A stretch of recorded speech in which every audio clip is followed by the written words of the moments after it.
الحمد لله وحده لا شريك له والصلاة والسلام على من لا نبي بعد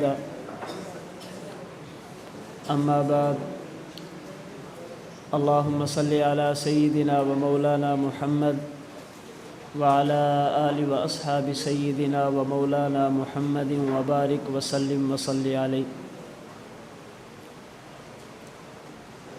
کسی بھی شخص کے مسلمان ہونے کے لیے جس طرح اللہ کی ذات کے ساتھ نبی کی ذات پر ایمان لانا ضروری ہے، اسی طرح مسلمان ہونے کے لیے اللہ کی بات کے ساتھ نبی کی بات پر ایمان لانا بھی ضروری ہے۔ مسلمان اور مومن کے لیے وحی مطلوب قرآن کریم کو ماننا بھی ضروری ہے، اور وحی غیر مطلوب حدیث پاک اور سنت رسول کو ماننا بھی ضروری ہے۔ بعض لوگ وحی مطلوب قرآن کریم کو تو حجت سمجھتے ہیں، لیکن وحی غیر مطلوب حدیث پاک کو حجت ماننے کے لیے تیار نہیں۔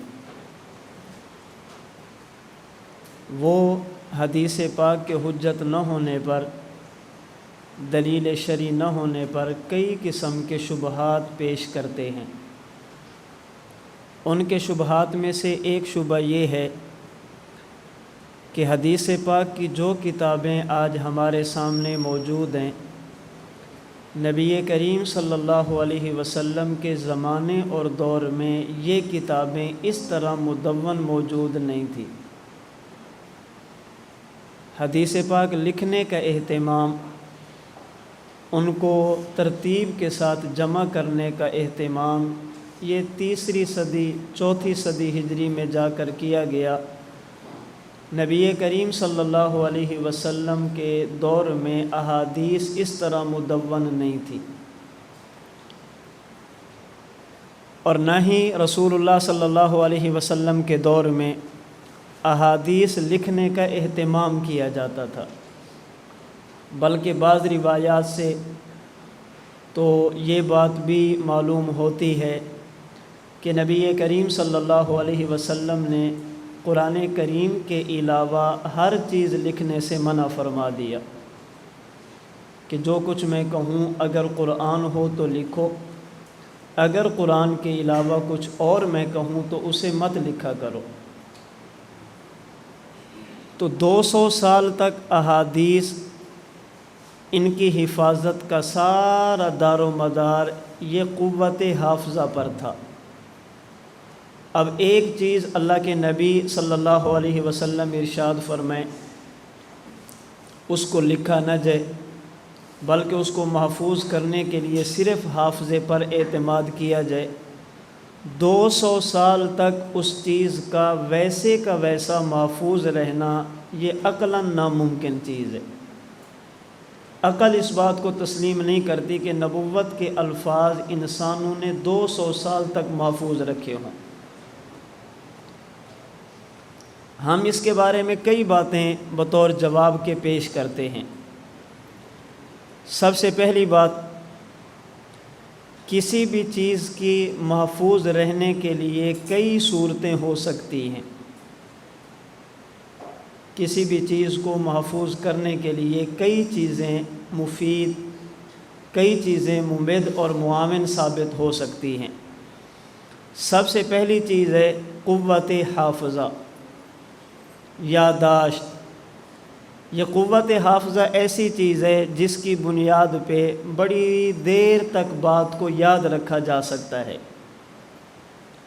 نمبر 2، راوی کا مروی عنہ سے خاص تعلق۔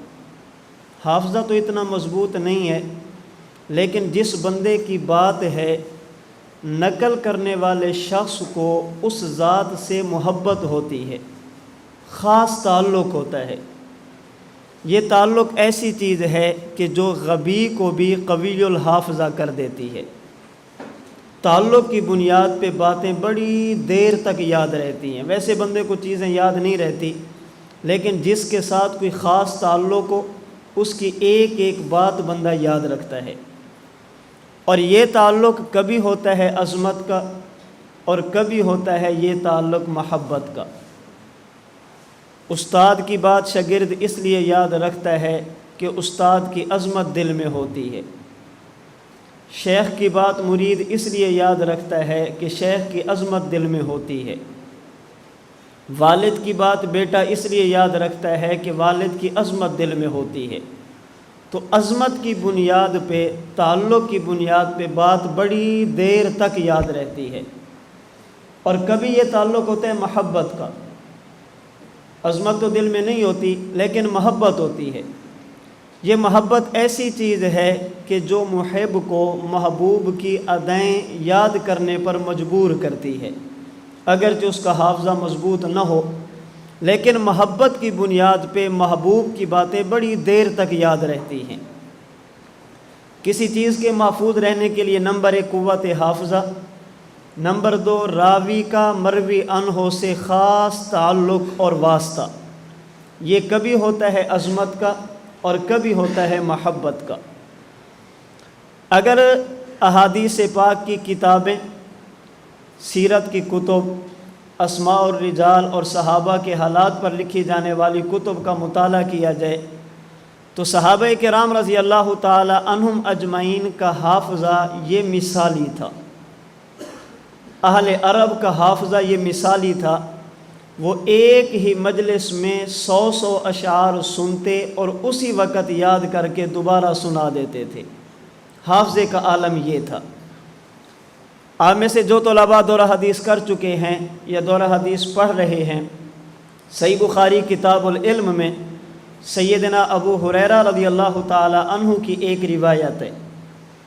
یہ نبی کریم صلی اللہ علیہ وسلم کی خدمت میں حاضر ہوئے اور عرض کیا، یا رسول اللہ، میں آپ سے باتیں سنتا ہوں لیکن مجھے باتیں یاد نہیں رہتی، بعض بھول جاتا ہوں۔ اللہ کے نبی کچھ فرمائیں کہ میں کیا کروں؟ نبی کریم صلی اللہ علیہ وسلم نے فرمایا، ابو ہریرہ اپنی چادر کو بچھاؤ۔ حضرت ابو ہریرہ رضی اللہ تعالیٰ عنہ نے چادر بچھائی۔ حضور علیہ الصلوۃ والسلام نے اپنے مبارک ہاتھ حضرت ابو ہریرہ کی چادر پہ رکھے۔ حضرت ابو ہریرہ فرماتے ہیں کہ میں نے نبوت کے لگے ہوئے ہاتھوں والی چادر اپنے سینے سے لگئی۔ اس کے بعد میری صورتحال یہ ہے، فما نسیت شیئا بعد، جب سے نبوت کے ہاتھ مبارک چادر پہ لگے اور وہ چادر میں نے اپنے سینے سے لگئی، اس دن سے لے کر آج تک مجھے لسان نبوت سے نکلنے والا ایک حرف اور ایک لفظ بھی نہیں بھولا۔ میں نے ایک ایک چیز کو یاد کیا۔ تو سب سے پہلی چیز کسی چیز کو یاد کرنے کے لیے وہ ہے قوت حافظہ، جو صحابہ کا مثالی تھا، تابعین کا مثالی تھا، محدثین کا مثالی تھا۔ آپ اس پہ مزید تفصیل دیکھنا چاہیں، امام اہل سنت شیخ التفسیر والحدیث حضرت مولانا محمد سرفراز خان صفدر رحمہ اللہ کی کتاب ہے شوق حدیث۔ حجیت حدیث کے حوالے سے امام اہل سنت رحمۃ اللہ علیہ کی 3 کتابیں ہیں۔ ایک کتاب کا نام ہے شوق حدیث، ایک کتاب کا نام ہے انکار حدیث کے نتائج، اور ایک کتاب کا نام ہے صرف ایک اسلام۔ یہ منکر حدیث ایک شخص تھا، اس نے کتاب لکھی تھی 2 اسلام۔ امام اہل سنت رحمۃ اللہ علیہ نے اس کتاب صرف ایک اسلام میں ان کے دلائل کے جوابات دیے ہیں، ان کے شبہات کو حل کرنے کی بڑی زبردست امام اہل سنت رحمہ اللہ نے محنت اور کوشش فرمائی ہے۔ تو اس میں حضرت رحمۃ اللہ علیہ نے واقعات لکھے ہیں، صحابہ کرام کا حافظہ کیسے تھا، تابعین کا کیسا تھا، محدثین کا کیسا تھا۔ میں یہاں درمیان میں ایک بات اسی مناسبت سے مزید عرض کرتا چلوں۔ امیر شریعت سید عطا اللہ شاہ بخاری رحمہ اللہ، خاتم المحدثین، امام العصر، حضرت علامہ انور شاہ کاشمیری رحمہ اللہ کے بارے میں فرماتے ہیں، میں حضرت کی بات کو اپنے لفظوں میں نقل کرتا ہوں۔ فرماتے ہیں کہ میں نے صحابہ کی زندگی کو پڑھا، صحابہ کرام کی عبادت کو دیکھا، صحابہ کرام کی اللہ کے نبی کے ساتھ محبت دیکھی، صحابہ کرام کا حدیث کے ساتھ الفت اور تعلق دیکھا، ان کا قوت حافظہ دیکھا۔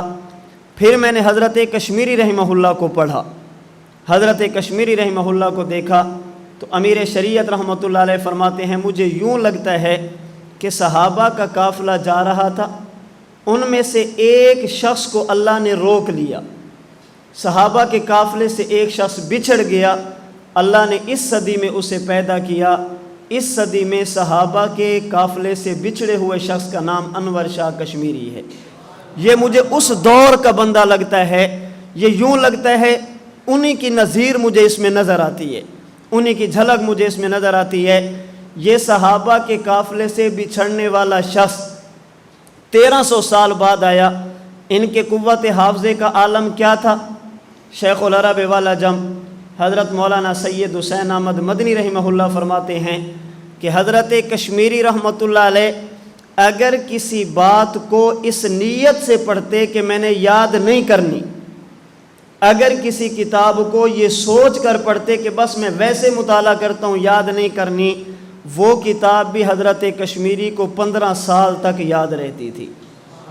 اور مولانا مناظر حسن گیلانی رحمۃ اللہ علیہ نے لکھا ہے کہ حضرت کشمیری رحمۃ اللہ علیہ کے قوت حافظہ کا یہ عالم تھا کہ آپ کو ایک وقت میں 40 سے 50 ہزار تک عربی اشعار یاد تھے، صرف عربی زبان کے اور اشعار، تفاسیر اس کے علاوہ، احادیث اس کے علاوہ، فقہ اس کے علاوہ، دیگر کتب اس کے علاوہ ہیں۔ تو یہ صحابہ کے قافلے سے بچھڑے ہوئے شخص کا عالم ہے، آپ خود اندازہ لگائیں کہ صحابہ کرام کے حافظے کا عالم کیا ہوگا۔ تو صحابہ کرام رضی اللہ تعالی عنہم اجمعین کا حافظہ مثالی تھا۔ ایک طالب علم تھے، وہ کہتے تھے کہ حضرت کشمیری رحمۃ اللہ علیہ کا اور میرا حافظہ برابر ہے، میرا حافظہ اور حضرت کشمیری کا حافظہ برابر ہے۔ تو طلباء نے کہا کہ آپ کا حافظہ کیسے ان کے برابر ہے، آپ کو تو سبق یاد نہیں ہوتا؟ تو اس نے کہا حضرت کشمیری کے ہاں پڑھا نہ پڑھا برابر تھا، میرے ہاں بھی پڑھا نہ پڑھا برابر ہے۔ حالانکہ حضرت کشمیری کا پڑھا نہ پڑھا برابر ہونے کا مطلب یہ ہے کہ جو چیز وہ نہیں پڑھتے تھے وہ بھی یاد ہوتی تھی، اور یہ کہتا میں جو پڑھتا ہوں وہ بھی یاد نہیں رہتی، ان کے ہاں بھی پڑھا نہ پڑھا برابر، میرے ہاں بھی پڑھا نہ پڑھا برابر ہے۔ اس لیے حضرت کشمیری کی نظیر اگر کسی نے اس دور میں دیکھنی ہو تو وہ کہتے مجھے دیکھ لیں۔ تو صحابہ کرام رضی اللہ عنہم اجمعین کا قوت حافظہ مثالی تھا۔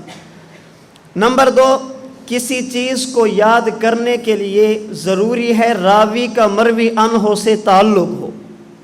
حافظہ تو مضبوط نہیں ہے لیکن تعلق بڑا خاص ہے۔ یہ تعلق کبھی ہوتا ہے عظمت کا اور کبھی یہ تعلق ہوتا ہے محبت کا۔ اگر حدیث پاک کی کتابوں کا مطالعہ کیا جائے، اسلامی تاریخ کو دیکھا جائے، تو صحابہ کرام رضی اللہ عنہم اجمعین کا اللہ کے نبی کے ساتھ تعلق عظمت بھی تھا، صحابہ کرام رضی اللہ عنہم اجمعین کا اللہ کے نبی کے ساتھ تعلق محبت بھی تھا۔ عظمت بھی مثالی ہے، محبت بھی مثالی ہے۔ عظمت کو سمجھانے کے لیے میں صحیح بخاری کی روایت کو آپ کے سامنے پیش کرتا ہوں۔ اللہ کے نبی مکہ کی طرف روانہ ہوئے، احرام باندھا، حدیبیہ کے مقام پر اللہ کے نبی کو روک دیا گیا۔ مشرکین نے کہا کہ ہم نہیں جانے دیں گے۔ سن 6 ہجری میں حضور علیہ الصلوۃ والسلام فرماتے ہم نے طواف کرنا ہے، عمرہ کرنا ہے، لڑنے کے لیے نہیں ہے۔ مشرکین کہتے ہیں کہ ہم آپ کو نہیں آنے دیں گے۔ اللہ کے نبی نے حدیبیہ کے مقام پہ پڑاؤ ڈالا۔ اب مذاکرات کا سلسلہ چلا، بات کو طے کرنے کا سلسلہ چلا، معاہدے کا سلسلہ چلا۔ ادھر سے بھی افراد گئے ہیں جنہوں نے مشرکین سے بات کی ہے، مکہ سے بھی کچھ افراد حدیبیہ میں آئے ہیں جنہوں نے اللہ کے نبی سے بات کی ہے۔ حدیبیہ سے مکہ مکرمہ کی طرف حضرت عثمان بن عفان گئے ہیں، اور حضرت عثمان سے پہلے حضور علیہ الصلوۃ والسلام نے حضرت عمر کو بلایا تھا کہ عمر مکہ والوں سے بات کرنی ہے، آپ جاؤ اور جا کر ان کو سمجھاؤ۔ حضرت عمر رضی اللہ تعالی عنہ نے جو بات کی، میں سمجھانے کے لیے اس کا مفہوم اپنے لفظوں میں عرض کرتا ہوں۔ حضرت عمر سے اللہ کے نبی نے فرمایا کہ عمر جاؤ اور مکہ والوں کو سمجھاؤ۔ حضرت عمر نے پوچھا یا رسول اللہ زبان سے یا تلوار سے؟ کس چیز سے سمجھاؤں، زبان سے یا تلوار سے؟ فرمایا کہ عمر تلوار سے نہیں، زبان سے۔ فرمایا کہ حضور پھر مجھے نہیں، پھر عثمان کو بھیجیں، پھر مجھے نہیں۔ اگر زبان سے سمجھانا ہے پھر میں نہ جاؤں، پھر حضرت عثمان کو بھیجنا چاہیے۔ میں جاؤں گا مکہ میں میرا کوئی رشتہ دار نہیں ہے جس کی مجھے رعایت رکھنی پڑے، جس کے پاس مجھے ٹھہرنا پڑے، میں جا کر کہوں گا کہ عمرہ کرنے دو، انہوں نے کہنا ہے کہ نہیں، عمر کے سامنے کوئی نہیں کہے اور عمر چپ ہو، یہ مجھ سے تو نہیں ہوگا۔ تلوار سے سمجھانے میں جا رہا ہوں، آپ تیاری فرمائیں، میں دیکھتا ہوں مکہ میں کس ماں نے وہ بیٹا جنا ہے جو آپ کو طواف کرنے سے روکتا ہے، آپ تیاری فرمائیں۔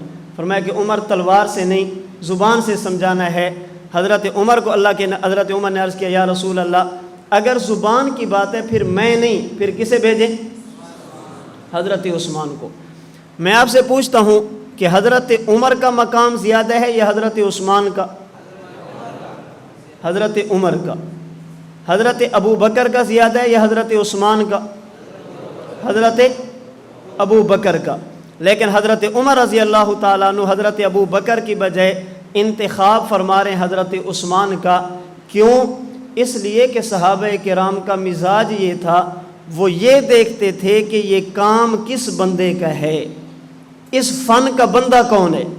حضرت عمر رضی اللہ تعالیٰ عنہ جب خلیفہ بنے، موجم کی روایت ہے، حضرت عمر نے خطبہ دیا، فرمایا کہ کسی کے لیے قرات کا مسئلہ ہو، علم القرات کا، حضرت ابی کے پاس جائے۔ اگر میراث کا مسئلہ ہو، حضرت زید کے پاس جائے۔ اگر فقہ کا مسئلہ ہو، حضرت معاذ بن جبل کے پاس جائے۔ اگر کسی کو مالی مشکلات ہوں، وہ میرے پاس ہے۔ سوال یہ کہ حضرت عمر بڑے یا حضرت ابی؟ حضرت عمر بڑے یا حضرت زید؟ حضرت عمر بڑے یا حضرت معاذ؟ لیکن حضرت عمر کیا فرما رہے ہیں؟ میراث کے لیے حضرت زید کے پاس جاؤ۔ کیوں؟ بڑا اگرچہ میں ہوں لیکن میراث فن میرا نہیں، میراث فن حضرت زید کا ہے۔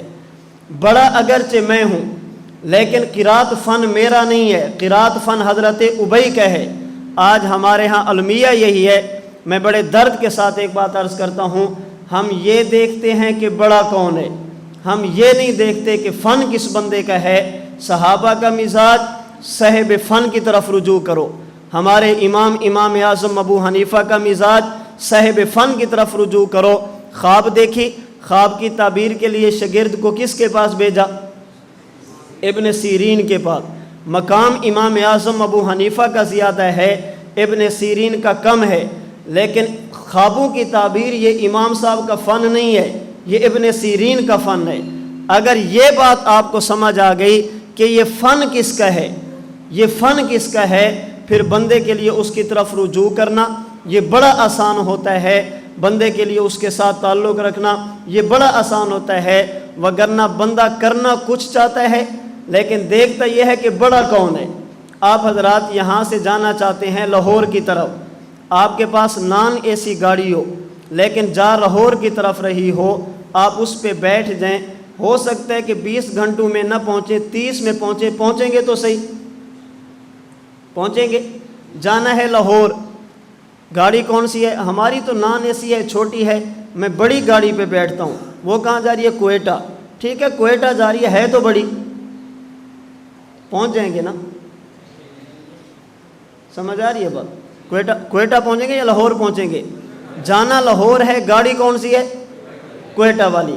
آپ لاہور سے دور ہوتے چلے جائیں گے، کبھی لاہور نہیں پہنچ سکتے جب تک لاہور والی گاڑی پہ نہیں بیٹھیں گے، اگرچہ گاڑی چھوٹی ہی کیوں نہ ہو۔ تو جو مسئلہ ہو یہ دیکھیں فن کس کا ہے، فن کس کا ہے۔ ہم تحدیث بن نعمت کے طور پہ کہتے ہیں اس وقت پوری دنیا میں جو بندہ فتنوں کے تعاقب میں صاحب فن کی حیثیت رکھتا ہے، وہ سب سے بڑا نام پیر طریقت متکلم اسلام حضرت مولانا محمد الیاس گھمن دامت برکاتہم العالیہ کا ہے۔ علم میں ہو سکتا ہے بلکہ ہیں ان سے بہت بڑے ہوں گے، تقوی میں ہو سکتے ہیں ان سے بہت بڑے ہوں گے، لیکن فتنوں کے تعاقب میں ان سے بڑا شاید آپ کو اس وقت روئے زمین پہ بندہ نہ ملے۔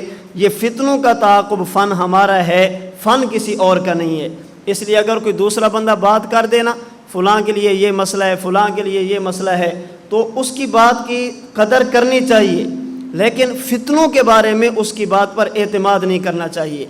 حضرت مولانا محمد صدیق صاحب رحمۃ اللہ علیہ جو شیخ الحدیث تھے، جامعہ خیر المدارس ملتان کے، فوت ہو گئے۔ انہوں نے مضمون لکھا جو نقیب ختم نبوت میں مجلس احرار والوں نے شائع کیا۔ مولانا صدیق صاحب رحمۃ اللہ علیہ فرماتے ہیں خیر المدارس ملتان کا جلسہ تھا، حضرت مولانا خیر محمد جلندری رحمۃ اللہ علیہ کی صدارت تھی، امیر شریعت سید عطا اللہ شاہ بخاری رحمہ اللہ کا خطاب اور بیان تھا۔ امیر شریعت رحمۃ اللہ علیہ نے بیان فرمایا، مولانا خیر محمد جلندری رحمۃ اللہ علیہ اسٹیج پہ ہیں۔ امیر شریعت کی بات ختم ہوئی تو ایک چٹ آ گئی کہ حضرت منکرین تقلید غیر مقلد ان کے پیچھے نماز ہو جاتی ہے؟ امیر شریعت نے فرمایا کہ نماز ہو جاتی ہے۔ امیر شریعت بیٹھے، مولانا خیر محمد جلندری کھڑے ہوئے، فرمانے لگے کہ میں اس جلسے کی صدارت کا حق ہے میرا، حق کی صدارت میں ایک بات کرنا چاہتا ہوں۔ وہ بات یہ ہے کہ مرزائیوں کے خلاف کس کس کو ساتھ ملانا ہے، یہ میرا فن نہیں ہے۔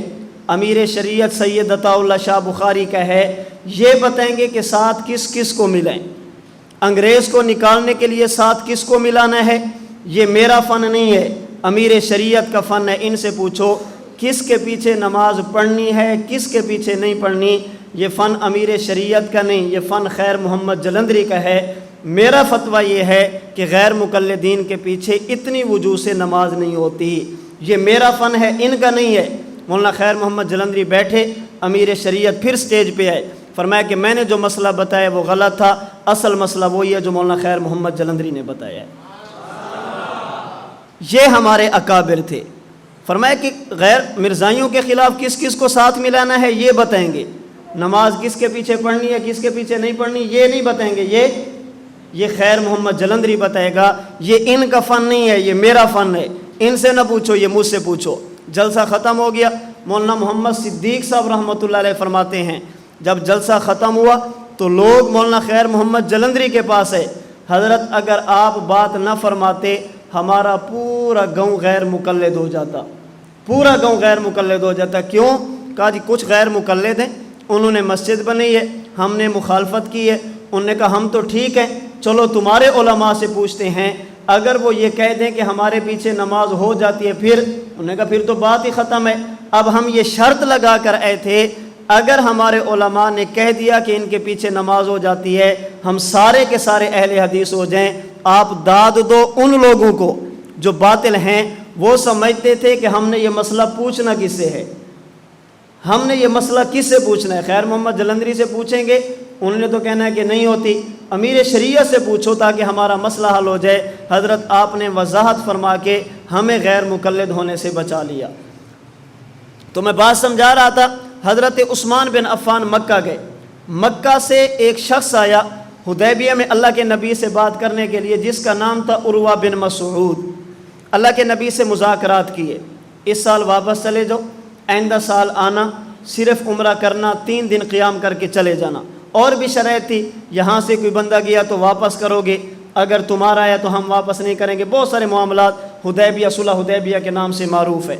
جو میں بات صرف سمجھانے لگا ہوں، صحابہ کرام کا تعلق عظمت سمجھیں، اللہ کے نبی کے ساتھ عظمت کا تعلق کتنا تھا۔ صحیح بخاری کی روایت، عروہ بن مسعود واپس گیا، جا کر مکہ والوں سے پوچھا اس محمد کے بارے میں تمہاری رائے کیا ہے، یہ کیا چاہتا ہے؟ انہوں نے کہا بادشاہ بننا چاہتا ہے، بادشاہ بننا چاہتا ہے، نبوت یہ صرف ایک ٹائٹل ہے، اصل یہ بادشاہ بننا چاہتا ہے تاکہ لوگ میری بات مانیں گے، میں بڑا بن جاؤں گا۔ عروہ بن مسعود نے قسم اٹھا کر کہا واللہ ان رأیت ملکا قط یعظمہ اصحابہ ما یعظم اصحاب محمد محمدا، اللہ کی قسم میں بڑے بڑے بادشاہوں کے پاس گیا لیکن جتنی تعظیم جتنی عظمت محمد کے صحابہ کے دل میں حضرت محمد کی ہے اتنی زیادہ عظمت دنیا کے کسی بادشاہ کے وزیروں میں نہیں ہے۔ ان کا مسئلہ بادشاہوں والا نہیں ہے، ان کا مسئلہ کچھ اور ہے۔ اچھا تم نے کیا دیکھا؟ بادشاہوں کو تو لوگ سجدہ کرتے ہیں، بادشاہوں کے آنے پہ کھڑے ہو جاتے ہیں، وہ کون سا خاص تعلق ہے عظمت کا جو صحابہ کا اللہ کے نبی کے ساتھ ہے، وزیروں کا بادشاہوں کے ساتھ نہیں؟ اس نے کہا فواللہ ما تنخم نخامۃ الا وقعت فی کف رجل منہم، میں نے بادشاہوں کو دیکھا لوگ سجدے تو کرتے ہیں لیکن بادشاہ تھوک ڈالے کوئی دیکھنے کے لیے تیار نہیں ہوتا۔ میں نے پیغمبر کے صحابہ کو دیکھا، ما تنخم رسول اللہ نخامتن الا وقعت فی کف رجل منہم، اگر اللہ کے نبی کے مبارک منہ سے لعاب مبارک نکلا ہے، صحابہ نے اس تھوک اور لعاب کو زمین پہ نہیں گرنے دیا، ہاتھوں پہ اٹھایا ہے، اور ہاتھوں پہ اٹھایا نہیں، فدلک بہا وجہہ وجلدہ، اس تھوک کو اپنے ہاتھوں پہ مل کر اپنے چہروں پہ لگاتے، اپنے جسموں پہ لگاتے تھے۔ وَإِذَا تَكَلَّمَ خَفَضُوا أَصْوَاتَهُمْ عِنْدَهُ، اللہ کے نبی جب بات فرماتے یوں لگتا جیسے صحابہ کے جسموں میں روح نہیں ہے، بے جان ہو کر بیٹھتے تھے، ان کے سر بھی نہیں ہلتے تھے۔ ادب کی وجہ سے، احترام کی وجہ سے یہ صحابہ کرام کا تعلق عظمت تھا۔ اور اگر بات تعلق محبت کی جائے، اللہ کے نبی کی وفات کے بعد صحابہ کے بال، اللہ کے نبی کے بال صحابہ کے پاس محفوظ ہیں، اللہ کے نبی کے ناخن صحابہ کے پاس محفوظ ہیں، اللہ کے نبی کا مبارک لباس صحابہ کے پاس محفوظ ہے، اللہ کے نبی کا مبارک جبہ صحابہ کے پاس محفوظ ہے۔ ایک ایک چیز کی صحابہ کرام نے حفاظت کی ہے۔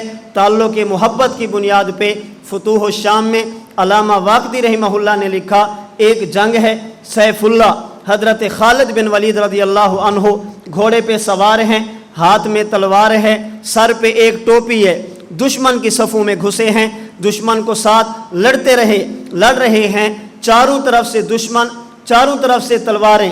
خالد بن ولید پریشان نہیں ہے، اچانک گھوڑے کو ٹھوکر لگی، اگلے پاؤں زمین پہ لگے، حضرت خالد آگے کی طرف جھکے، سر کی ٹوپی زمین پہ گری، ٹوپی گرنے کی دیر تھی، حضرت خالد پریشان ہو گئے، ایک شخص کو بلایا، فرمایا کہ یہ ٹوپی اٹھا کر مجھے دو، اگر میں اتروں گا یہ حملہ کریں گے، یہ اٹھا کر مجھے دو۔ آپ نے دشمن کو روکا، ایک ساتھی نے ٹوپی اٹھا کر دی، اللہ نے فتح عطا فرما دی، جنگ ختم ہو گئی۔ لوگوں نے عرض کیا حضرت ایک بات سمجھ نہیں آئی، مجاہد کے ہاتھ سے تلوار گر جائے پریشان ہو بات سمجھ آتی ہے، سر سے ٹوپی گر جائے اتنی پریشانی سمجھ سے ماورا ہے۔ چاروں طرف تلواریں تھیں، آپ پریشان نہیں تھے، سر سے ٹوپی گر گئی، آپ پریشان ہو گئے۔ اس پریشانی کی وجہ کیا ہے؟ حضرت خالد بن ولید رضی اللہ عنہ نے فرمایا آج اس راز سے پردہ اٹھا دیتا ہوں، اللہ کے نبی ایک سفر میں تھے، اللہ کے نبی نے مبارک بال کٹوائے، نبوت کے بال یوں لڑکھڑاتے ہوئے زمین پہ گرنے لگے، میں نے ہاتھ دیے، اللہ کے نبی کے بالوں کو ہاتھوں پہ لیا، جانے لگا۔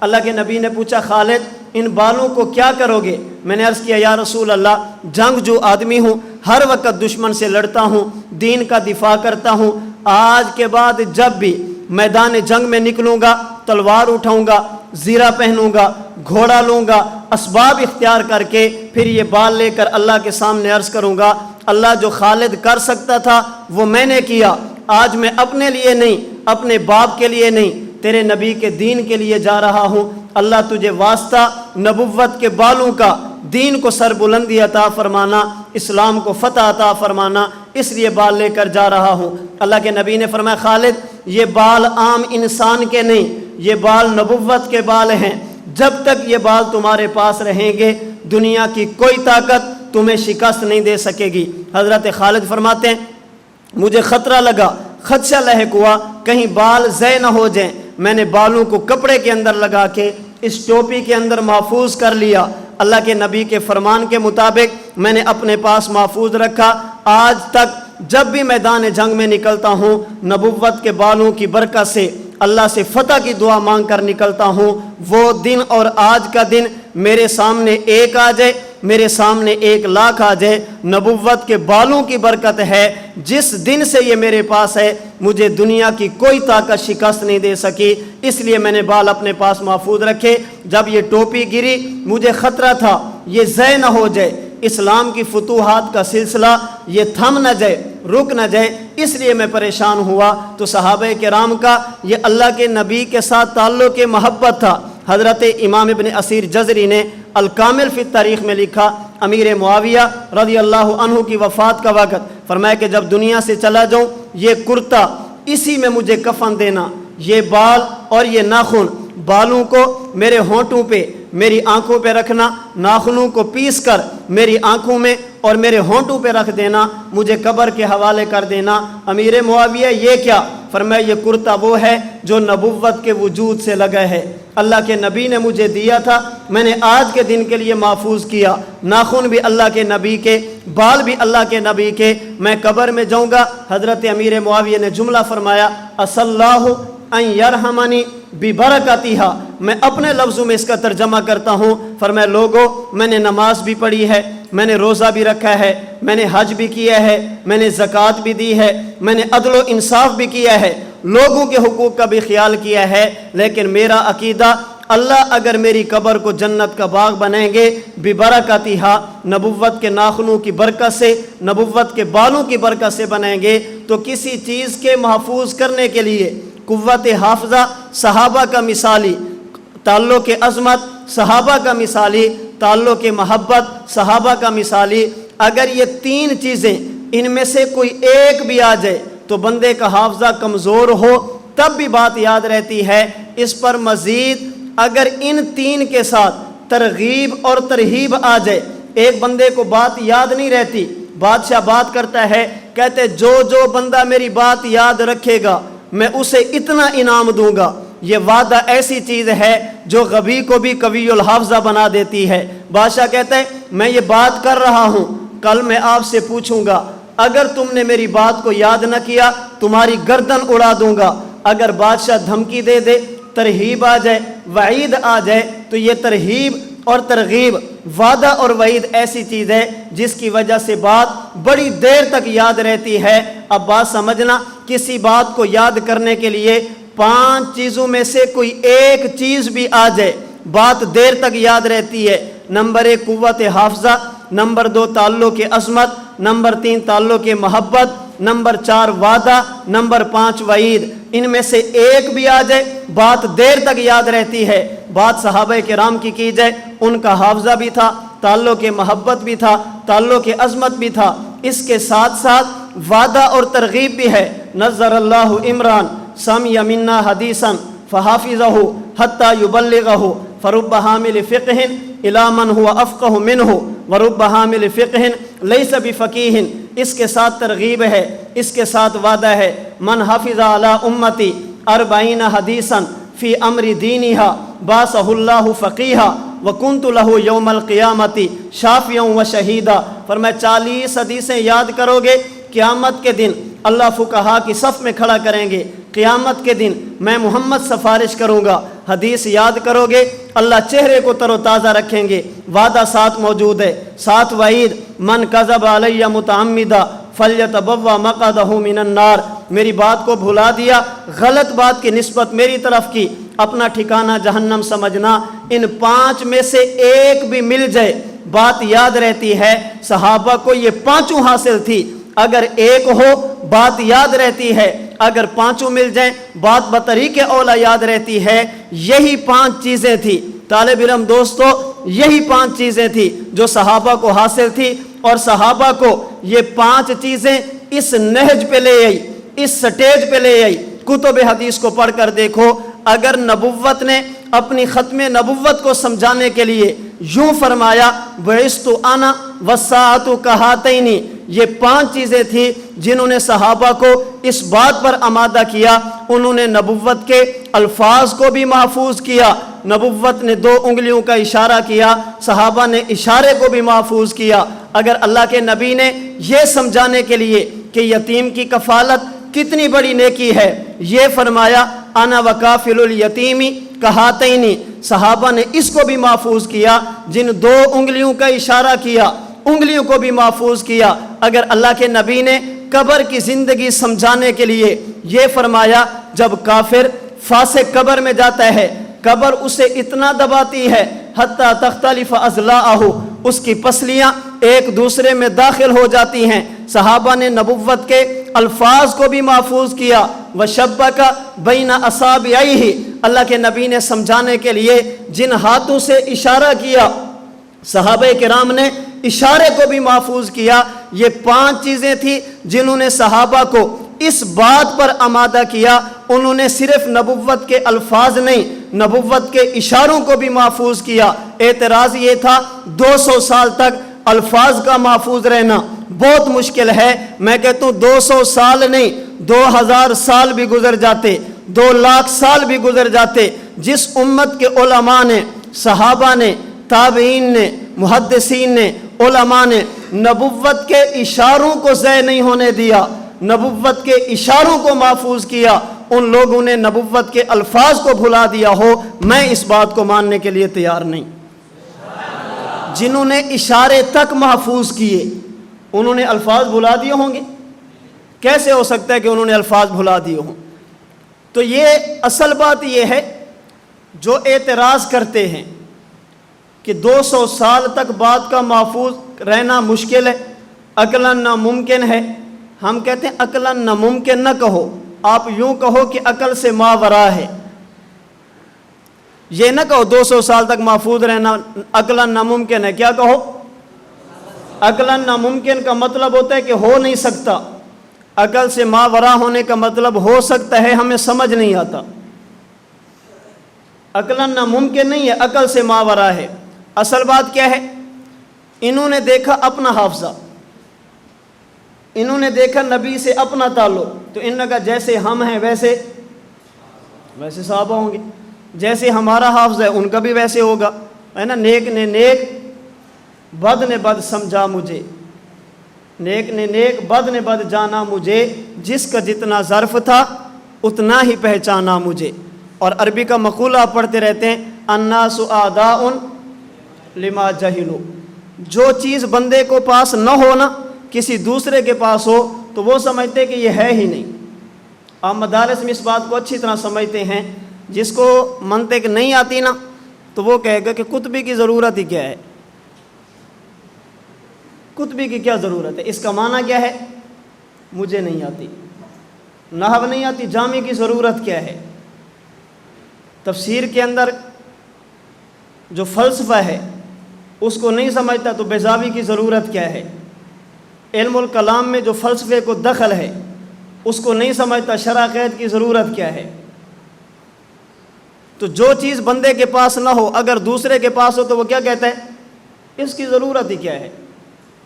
کوئی اگر یہ کہے نا کہ تقریر یہ بھی کوئی چیز ہے، خطابت، سٹیج پہ جوش دکھانا، اچھلنا کودنا، اس کا معنی یہ ہے کہ اس کو جی آتی نہیں ہے۔ بندے کے پاس علم بھی ہو، بول بھی سکتا ہو، پھر یہ کہے کہ تقریر کی ضرورت نہیں ہے، کیسے ہو سکتا ہے؟ سمجھی؟ وہ کسی نے کہا تھا نا کہ ہم کریں بات دلیلوں سے تو رد ہوتی ہے، ان کے ہونٹوں کی خاموشی بھی سند ہوتی ہے۔ ہم کریں بات دلیلوں سے تو رد ہوتی ہے، ان کے ہونٹوں کی خاموشی بھی سند ہوتی ہے۔ لمبا ایک ہے، اس میں ایک شعر یہ بھی ہے کہ شوبدہ گر بھی پہنتے ہیں خطیبوں کا لباس، بولتا جہل ہے بدنام خرد ہوتی ہے۔ شوبدہ باز بھی پہنتے ہیں خطیبوں کا لباس، بولتا جہل ہے بدنام خرد ہوتی ہے۔ بولتے جہل ہیں، آپ سمجھتے ہیں کہ خطابت کی ضرورت ہی نہیں ہے، تقریر کی ضرورت ہی نہیں ہے۔ وہ کسی نے کہا تھا نا کہ جو ہو رہا ہے اسے دیکھتے رہو چپ چاپ، یہی سکون سے جینے کی ایک صورت ہے۔ کسی نے کہا تھا کہ جو ہو رہا ہے اسے دیکھتے رہو چپ چاپ، یہی سکون سے جینے کی ایک صورت ہے۔ دوسرے نے کہا نا، میں زندہ ہوں اس لیے کہ میں بول رہا ہوں، یہ دنیا کسی گنگے کی کہانی نہیں لکھتی۔ سمجھی؟ زندہ رہنا ہے تو بولنا پڑے گا، یہ دنیا کسی گنگے کی کہانی نہیں لکھتی۔ تو وہ سمجھتے ہیں کہ جیسے حافظہ ہمارا ہے ویسے حافظہ صحابہ کا بھی ویسے ہوگا۔ ہمارے حافظے کا عالم کیا ہے؟ ہم کسی جگہ پہ پڑھ لیں نا بادام کھانے سے حافظہ قوی ہوتا ہے، صبح استاد جی سے سن لیں تو پھر جاتے ہیں بازار سے بادام لے کے آتے ہیں، کیا کرو گے؟ یہ کھائیں گے حافظہ قوی ہوگا۔ دوسرے دن تلاش کرنے پڑتے ہیں رکھے کہاں تھے، سمجھے؟ تلاش کرنے پڑتے ہیں کہ جو قوت حافظہ کا نسخہ تھا وہ ہے کہاں۔ ہم اس طرح ہیں، ہم سمجھتے ہیں کہ ایک مولوی صاحب تفسیر کا دورہ کرا رہے ہیں، ہمارے نہیں ہیں، نظریاتی طور پہ ہمارے مخالف ہیں، دورے میں فرما رہے ہیں کہ اللہ نے مجھے 2 نعمتیں بڑی ایسی عطا فرمائی ہیں وافر مقدار میں جو اللہ کسی کو دیتے ہیں۔ 2 نعمتیں اللہ نے مجھے بڑی عطا فرمائی ہیں جو کسی کے حصے میں آتی ہیں۔ نمبر 1، میرا حافظہ بہت تیز ہے، مجھے بات بہت دیر تک یاد رہتی ہے۔ نمبر 2، کہتے ہیں میں بھول گیا ہوں۔ سمجھی؟ پہلی چیز کیا ہے نعمت؟ میرا حافظہ بہت قوی ہے. دوسری اسے کہتے ہیں دعویٰ مع دلیل. سمجھی؟ قضایا قیاساتها معها. دعویٰ مع دلیل، دعویٰ کیا ساتھ ہی دلیل دی کہ میرا حافظہ کتنا مضبوط ہے. تو جو چیز بندے میں نہ ہو کسی دوسرے میں دیکھے تو وہ. امام نووی رحمۃ اللہ علیہ نے تہذیب الاسماء واللغات میں لکھا. امام مزی رحمہ اللہ نے تہذیب الکمال میں لکھا. ابن خلکان رحمہ اللہ نے وفیات الاعیان میں لکھا. ابو بکر خطیب بغدادی رحمہ اللہ نے تاریخ بغداد میں لکھا 40 سال کا.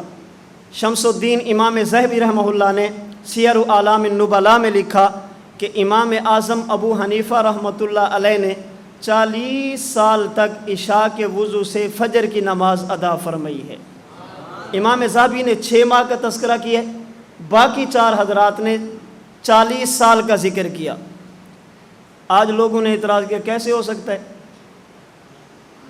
کیوں؟ وہ کہتے ہیں ہم تو ایک وتر بڑی مشکل سے پڑھتے ہیں.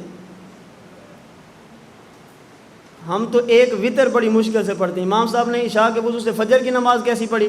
وہ سمجھتے ہیں جیسے ہمارے لیے مشکل ہے ویسے امام صاحب رحمۃ اللہ علیہ کے لیے بھی مشکل ہے.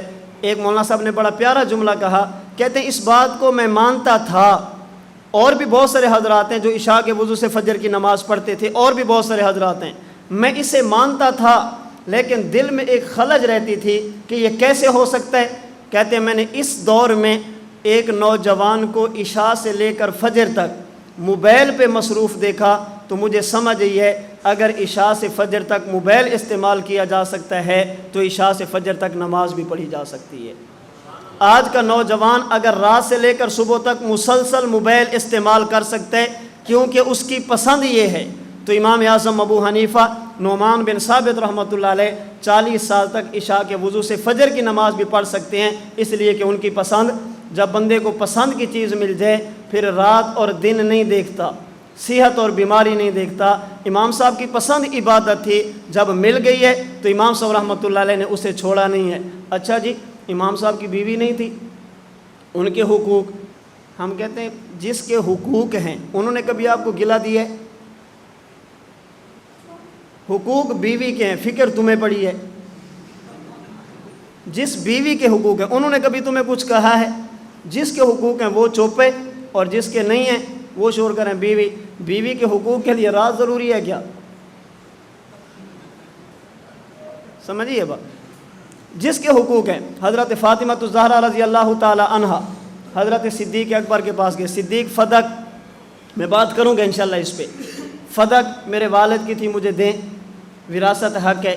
فرمایا کہ دے تو دیتا لیکن نبوت کا فرمان موجود ہے. صدیق نبوت کی حدیث کی مخالفت نہیں کر سکتا، اس لیے نہیں دے سکتا. نبی نے فرمایا لا نورث ما ترکنا صدقہ، جو کچھ ہم چھوڑتے ہیں وہ صدقہ بنتا ہے، وراثت نہیں ہوتی. حضرت فاطمہ چپ ہو گئی. حضرت فاطمہ چپ ہو گئی. جس کا حق تھا وہ چپ ہو گئی، جن کا حق نہیں ہے 1400 سال گزرنے کے بعد آج بھی شور ہے فدق فدق فدق. بابا جس کا حق ہے جب وہ چپ ہو گئی تم بھی چپ ہو جاؤ. امامت کس کا حق تھا؟ حضرت علی کا. خلافت کس کا حق تھا؟ حضرت علی کا. اور بابا جس نے صدیق اکبر کی خود بیعت کر کے اپنا حق چھوڑ دیا تم بھی چھوڑ دو. جس کا حق ہے وہ چپ ہیں اور تمہیں. استاد جی کا ایک مرتبہ لاہور میں بیان تھا، بیان سے فارغ ہوئے دسترخوان پہ بیٹھے ایک بندہ آ گیا، مولوی صاحب قبر میں عذاب ہوتا ہے، اس پر قرآن ہے؟ اس نے فرمایا اگر نہ ہو تو پھر قبر میں زندگی ملتی ہے، عذاب ہوتا ہے، اس پر قرآن کی آیت ہے؟ اس نے فرمایا کہ اگر نہ ہو تو پھر. اس نے کہا قرآن میں نہ ہو تو چھوڑ دینا چاہیے، یہ بھی کوئی عقیدہ ہے قرآن میں نہ ہو؟ صحیح نے فرمایا کہ تھوڑا صبر کرو، عذاب ہوتا ہے دفن کرنے کے بعد. جب بندہ فوت ہوتا ہے پہلے غسل، اس کے بعد کفن، اس کے بعد جنازہ، اس کے بعد دفن، اس کے بعد ثواب و عذاب. آپ جب کوئی بندہ فوت ہو جائے تو غسل دیتے ہیں؟ کہتے ہیں جی دیتا ہوں. قرآن کی کس آیت میں ہے کہ والد صاحب فوت ہو جائیں تو غسل دو، کفن پہنو، جنازہ پڑھو، دفن کرو؟ کہتے ہیں مول صاحب قرآن میں نہیں ہے تو کیا وہ حدیث میں تو ہے؟ فرمایا کہ جس حدیث میں یہ 4 چیزیں اسی 5ویں میں حیات کا بھی ذکر ہے، عذاب کا بھی ذکر ہے. تم نے 4 مان لی تو ٹھیک ہے، ہم نے 5ویں مان لی تو کون سی قیامت آ گئی؟ اچھا اگلی بات، جب بندہ فوت ہوتے تو غسل کون دیتا ہے؟ جی انسان. کفن کون پہناتا ہے؟ جنازہ کون پڑھتا ہے؟ دفن کون کرتا ہے؟ عذاب کون دیتا ہے؟ جی عذاب کون دیتا ہے؟ جو کام تمہارے تھے تم نے بغیر قرآن کے کر دیے، جو کام تمہارا ہے ہی نہیں، تمہیں کون سی فکر پڑی ہے کہ قرآن کی آیت نہیں ہے؟ اس پر تو فرشتوں کو کہنا چاہیے تھا۔ اللہ فرمائے مارو، فرشتے کہیں قرآن کی آیت، جن کا کام ہے وہ کر رہے ہیں، تمہارا ہے نہیں، تمہیں کون سی فکر پڑی ہے؟ بات سمجھ آ گئی؟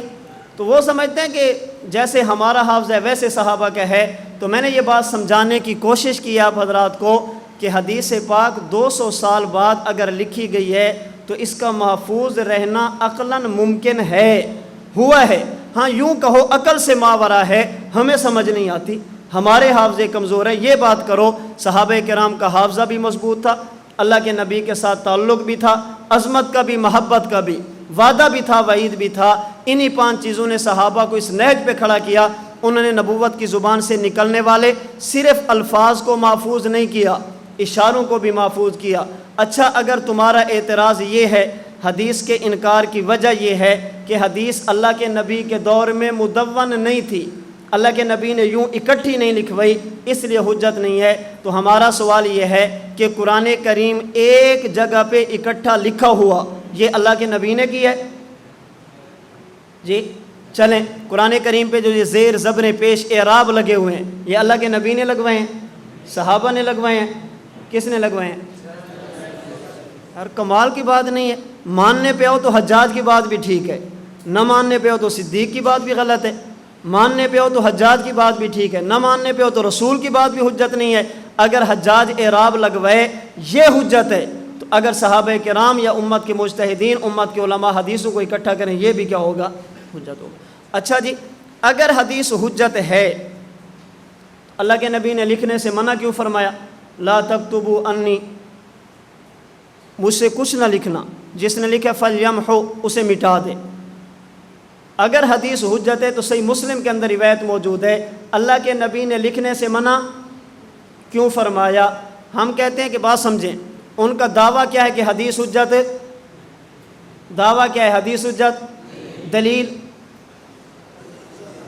جی یہ لا تکتبوا انی کون سے پارے میں، کون سی صورت کی، کون سی آیت نمبر ہے؟ نہیں، لا تکتبوا انی یہ تو حدیث ہے، وہ تو حجت ہی نہیں ہے۔ حدیث حجت نہیں ہے، دلیل حدیث، تو جب حجت نہیں ہے تو یہ کیسے پیش کرتے ہو؟ نمبر 2، ہم کہتے ہیں حدیث اسی جگہ پہ ختم ہو جاتی ہے، یہ آگے بھی ہے، آگے پڑھیں، حدیث پاک میں ہے، اسی حدیث میں اگلا جملہ اللہ کے نبی نے فرمایا لا تکتبوا، لکھنا مت، حدثوا انی ولا حرج، ہاں جو کچھ میں کہتا ہوں اسے آگے بیان کرو۔ ان کا استدلال، ان کا سوال، اگر حدیث حجت ہے اللہ کے نبی نے لکھنے سے منع کیوں کیا؟ ہمارا سوال، اگر حدیث حجت نہیں تو حضور نے بیان کرنے کی اجازت کیوں دی؟ اگر حجت نہیں ہے تو بیان کرنے کی اجازت کیوں دی؟ حدثوا انی ولا حرج نے بتایا کہ حدیث پاک حجت ہے، لا تکتبوا کا معنی وہ نہیں جو تم سمجھے ہو۔ تیسری بات اس حوالے سے سمجھیں، اس حدیث پاک کے راوی ہیں حضرت ابو سعید خدری رضی اللہ تعالی عنہ۔ حضرت ابو سعید خدری نے جب یہ روایت نقل کی لا تکتبوا انی، کیا اس کے بعد روایات بیان کرنا چھوڑ دی ہیں؟ حدیثیں بیان کرنا چھوڑ دی ہیں؟ حضرت ابو سعید خدری نے اس کے بعد بھی بیان کی ہیں۔ اس لیے ابن عبد البر مالکی رحمہ اللہ نے الاستیعاب میں، امام ذہبی رحمۃ اللہ علیہ نے سیر اعلام النبلاء میں حضرت ابو سعید خدری کو ان حضرات میں شمار کیا ہے جو کثیر الروایت ہیں۔ امام ذہبی رحمۃ اللہ علیہ نے ان کی روایتوں کی تعداد 1140 لکھی ہے۔ 1140 روایات وہ ہیں جو حضرت ابو سعید خدری سے مروی ہیں۔ تو اگر حدیث حجت نہیں ہے، حضرت ابو سعید خدری نے کیوں بیان کی ہے؟ حضرت ابو سعید خدری کا اپنا عمل اس حدیث کے خلاف ہے۔ اگر تمہارے والا معنی لیا جائے، اور اصول حدیث کا ضابطہ ہے جب راوی ایک روایت نقل کرے اور اس کا اپنا عمل اس روایت کے خلاف ہو تو وہ روایت یا تو منسوخ ہوتی ہے یا وہ روایت مؤول ہوتی ہے، یا تو ایک خاص وقت کے لیے تھی اس کے بعد ختم ہو گئی، یا اس روایت کا معنی وہ نہیں جو ہم سمجھے ہیں۔ روایت ایک خاص وقت کے لیے، خاص لوگوں کے لیے، ایک خاص مقصد کے لیے تھی، منسوخ اگر ہو۔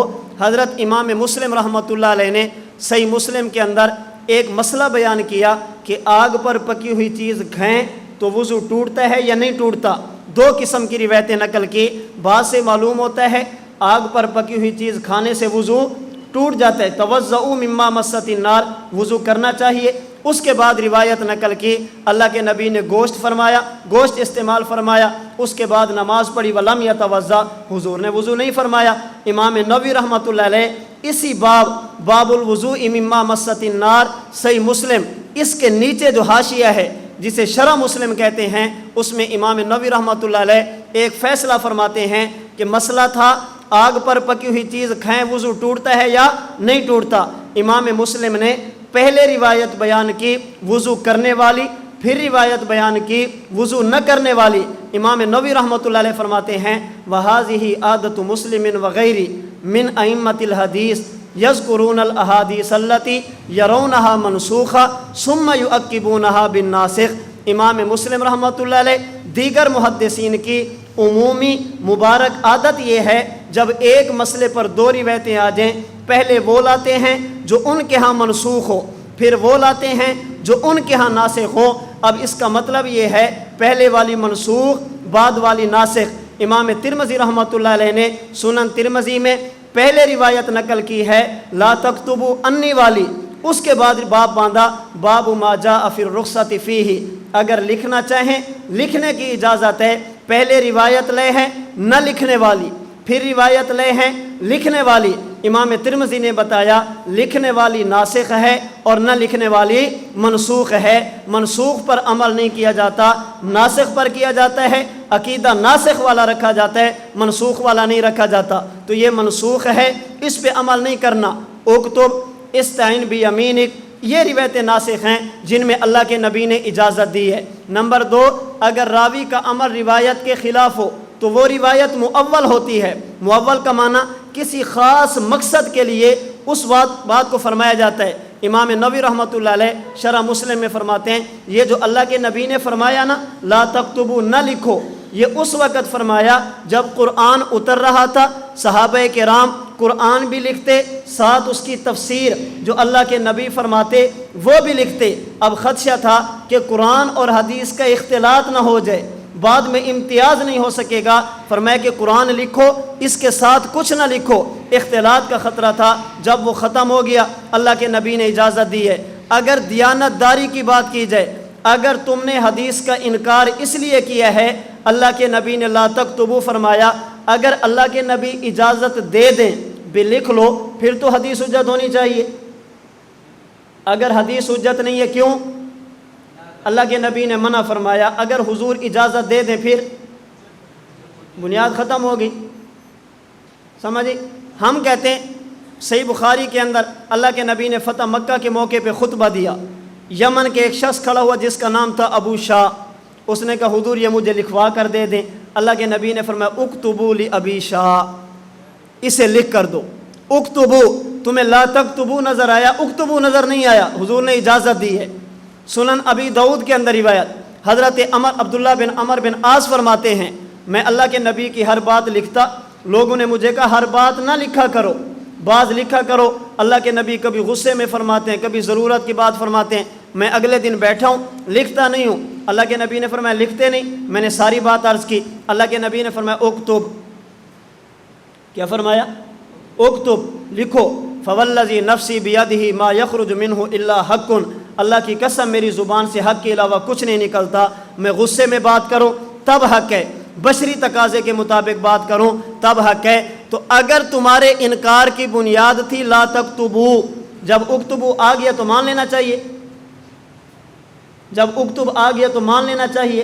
استعین بیمینک آ گیا تو مان لینا چاہیے.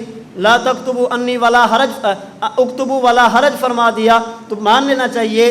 اگر کتابت کی روایتیں آ جائیں پھر بھی تم حجت نہ مانو، اس کا معنی یہ ہے تمہارا ہم سے اختلاف کتابت عدم کتابت کا نہیں ہے، تمہارا ہم سے اختلاف تدوین عدم تدوین کا نہیں ہے، تمہارا ہم سے اختلاف حدیث کے حجت ہونے یا نہ ہونے کا ہے. اور ایسا ہوتا ہے کبھی اختلاف کچھ ہوتا ہے اسے رنگ کچھ اور دیا جاتا ہے، اختلاف کچھ ہوتا ہے ٹائٹل کچھ دیا جاتا ہے. اللہ کے نبی نے فرمایا میں نبی ہوں، لوگوں نے کہا نبی نہیں مانتے، کیوں نہیں مانتے؟ کہنے لگے لولا اوتی مثل ما اوتی موسیٰ، دل تو کرتا ہے آپ کو نبی مانے، لیکن آپ کے معجزات وہ نہیں ہیں جو حضرت موسیٰ کے تھے، آپ کے معجزات حضرت موسیٰ والے نہیں ہیں، اگر اس طرح کے معجزات ہو نا پھر مان لیں گے۔ قرآن نے کیا کہا؟ اولم یکفروا بما اوتی موسیٰ من قبل، جو معجزات حضرت موسیٰ لے کر آئے تھے وہ تو تم نے خوشی سے مانے تھے نا، حضور کی نبوت کا انکار کیوں ہے؟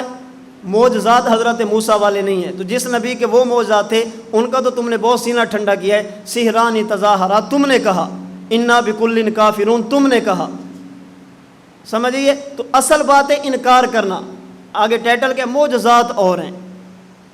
دل تو کرتا ہے ائمہ کی تقلید کریں، یہ خود ہی اکٹھے نہیں ہوتے، ایک مسئلے پہ حنفی کچھ، شافعی کچھ، مالکی کچھ، حنبلی کچھ، ہم کیسے بات مانیں؟ ہم کہتے ہیں تراویح کے مسئلے پہ چاروں اکٹھے ہیں، چلو تراویح میں مان لو، تقلید کے مسئلے پہ چاروں اکٹھے ہیں مان لو، 3 طلاق کے 3 ہونے پہ چاروں اکٹھے ہیں مان لو، قبر کی حیات پر چاروں اکٹھے ہیں مان لو، پھر بھی نہیں مانتے۔ اس کا معنی یہ تمہارا اختلاف ائمہ کے اتفاق یہ اختلاف سے نہیں ہے، تمہارا ہم سے اختلاف کیا ہے؟ تقلید عدم تقلید کا ہے، تقلید عدم تقلید کا ہے۔ اللہ کے نبی نے فرمایا من صلی علیہ عند قبری سمیتہ، سوال، اللہ کے نبی نے فرمایا عند قبری، آج تو قبر کے پاس جا ہی کوئی نہیں سکتا، عند قبری ایک ہے، عند قبری کی حد کیا ہے؟ علماء سیرت نے اس کا کیا معنی لکھا ہے، یہ عرف ہے کیا ہے، وہ باتیں اپنی جگہ پہ ہیں۔ کہتے ہیں عند قبری، ادھر توجہ رکھیں، کہتے ہیں عند قبری، آج تو قبر کے پاس جا ہی کوئی نہیں سکتا، آج تو قبر کے پاس جا ہی کوئی نہیں سکتا۔